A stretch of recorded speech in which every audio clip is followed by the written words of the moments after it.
आचार्य सम्राट पूज्य गुरुदेव श्री आत्माराम जी महाराज साहब के जन्म दिवस के शुभ अवसर पर आज हम आपको महाराज साहब जी के जीवन से जुड़ी कुछ बातें बताते हैं।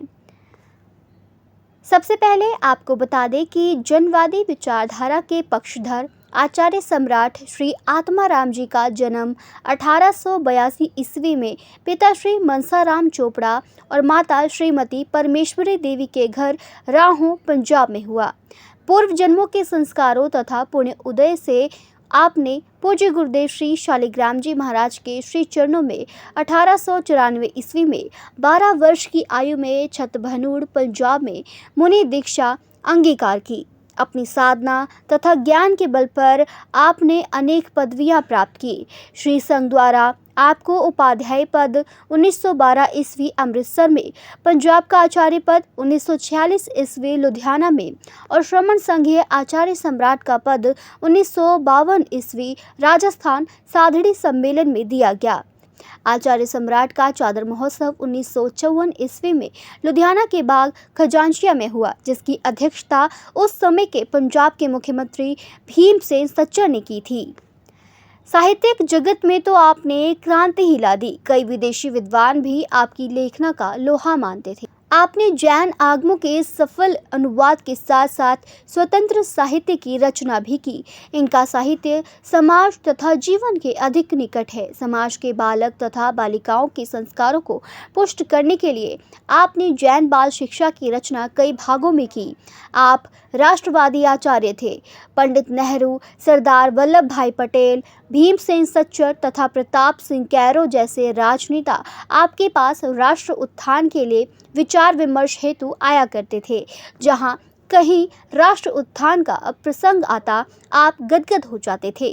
प्रत्येक व्यक्ति के दुख दर्द और जीवन की समस्याओं के लिए प्रतिबद्धता रखने वाला ही जनवादी हो सकता है। आचार्य श्री जी गरीब से लेकर अमीर तक, राजनेताओं से लेकर साधारण व्यक्ति तक, श्रमजीवी से लेकर मिल मालिक तक के प्रति अपेक्षाकृत सहानुभूति रखते थे। यही कारण है कि प्रत्येक वर्ग का व्यक्ति उन्हें अपना हितैषी समझता था। यही जनवादी प्रवृत्ति उन्हें मानव से महामानव बना देती है। आपका देवलोक गमन लुधियाना जैन स्थानक रूपा मिस्त्री गली में 1962 ईस्वी में हुआ।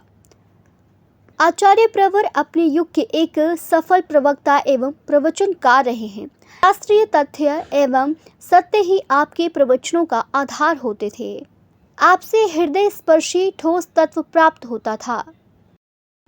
पंडित जवाहरलाल नेहरू, सरदार वल्लभ भाई पटेल, प्रताप सिंह कैरो, भीमसेन सच्चर आदि राष्ट्र के महान नेता भी आपके प्रवचनों का लाभ लेते रहे हैं। सचमुच आपकी वाणी में निराला माधुर्य था। सरल इतनी कि साधारण पढ़ा लिखा व्यक्ति भी उसे अच्छी तरह समझ लेता था। आपके हृदय से निसृत वचन मानव मात्रा के कल्याण की पुकार लिए होते थे। आपके मंगलमय उपदेश आज भी जन जीवन को नव जागरण का संदेश दे रहे हैं। यह आगम का सच है कि आत्म तत्व से जुड़े साधक देह और चित्त की चंचलता से विमुक्त हो जाते हैं।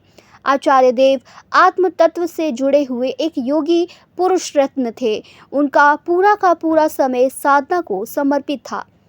आत्म ध्यान में वे पल प्रतिपल डुबकी लगाते रहते थे। उनकी अध्यात्म साधना युगों युगों तक समाज और साधकों को मार्गदर्शन देती रहेगी।